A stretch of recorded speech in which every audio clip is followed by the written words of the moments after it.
The UN, an organization that we know and love today, that was created in 1945 with just 51 countries, now extended to 193. You may think that the UN is just one monolithic organization, but it's actually not. There's actually quite a few different organizations, committees, and agencies that work under the umbrella of the UN.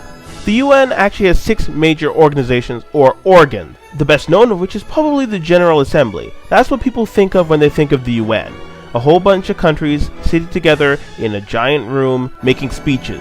That's what the General Assembly does. They have very general tasks, among them approving the UN budget and electing member states to the UN Security Council and other bodies. It's the main place to discuss and combat all the issues in the UN Charter, although they do make decisions and create documents called resolutions, but they have no binding effect to any member state, which is why the UN and the GA especially seem slow on particularly hot topics. Arguably the second biggest organ that people know about is the Security Council. Now, the Security Council is made up of 5 permanent members: China, France, Russia, the United Kingdom, and the United States, and also 10 other members that are not permanent, but have 2-year terms, each staggered by 1 year, so that there's a fresh set of countries to take over and give their opinions. The world is divided up into regions, and 1 country per year is selected. They are Western Europe and Canada, Latin America and the Caribbean, Eastern Europe, Africa, and Asia Pacific. Currently, the members are Argentina, Australia, Chad, Chile, Jordan, Lithuania, Luxembourg, Nigeria, South Korea, and Rwanda. By the end of this year, however, 5 of those countries will be moved, and another 5 will take their place. Though there are about 60 countries that have not actually been on the Security Council, mainly because they're small and inconsequential, or they're just dysfunctional. But it would be nice to see a country like the Federated States of Micronesia or North Korea get on the Security Council at least once. All members are allowed to vote, but the P5 have veto power, meaning that they can stop a resolution from being passed if it's not in their interest. But the resolutions that do pass are binding, meaning that countries that don't adhere to them are liable for a lawsuit. Naturally, the Security Council deals in security, but they also have another function. They help elect the judges for the International Court of Justice.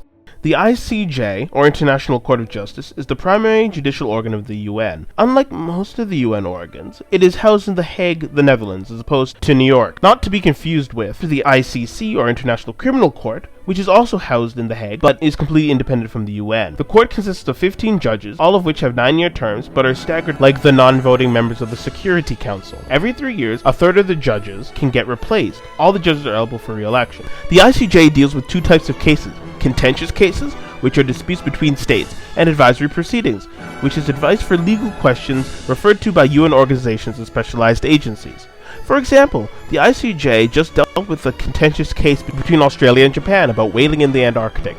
Moving on, the Economic and Social Councils deal with, that's right, economic and social issues, more specialized than the General Assembly. They work with stakeholders, i.e. policymakers, NGOs, academics, and business leaders. All 54 members of this body are elected by the General Assembly and have overlapping 3-year terms. There is also a set allotment of spots given to different regions: 14 to Africa, 11 to Asia, 6 to Eastern Europe, 10 to Latin America and the Caribbean, and 13 to Western Europe and North America. ECOSOC has many specialized agencies, many of which you probably know about, like the WHO, UNESCO, and the FAO. These organizations are autonomous but are linked to the UN by special agreement. As such, they get funding and political support through them. The UN Trusteeship Council deals with trust territories. Many of these places were colonies that Germany had acquired before the First World War, and after they lost, and the League of Nations took them over. And after the League of Nations got disbanded, and the Second World War happened, there were some more colonies that both Japan and Italy had taken over in that interim period that led them to be part of this council. Now, this council was intended to bridge the gap between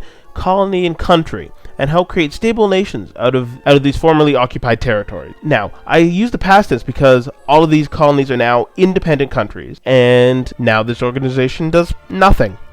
The final organ is the Secretariat. They are the admin that keep the whole organization up and running. It is headed by Secretary General Ban Ki-moon, made up of thousands of civil servants, not only working at the headquarters in New York, but have offices all over the world. Since the Secretariat is so big and diverse, there are many sub-organizations within. Almost all the organs of the UN have many smaller organizations dealing with specialized issues. The General Assembly works through bodies like UNICEF and the UNDP, helping to fund and supply these organizations and provide them with political access. The GA, ECOSOC, and Security Councils also have committees that further divide up the work into manageable pieces. Like the GA has the Human Rights Council, and the Security Council has the Counterterrorism Committee, as well as the Committee on Drugs and Narcotics. Despite how it may be depicted, the UN is a very complex and multifaceted affair, with many people working hard to try to maintain stability in a very unstable and ever-changing world.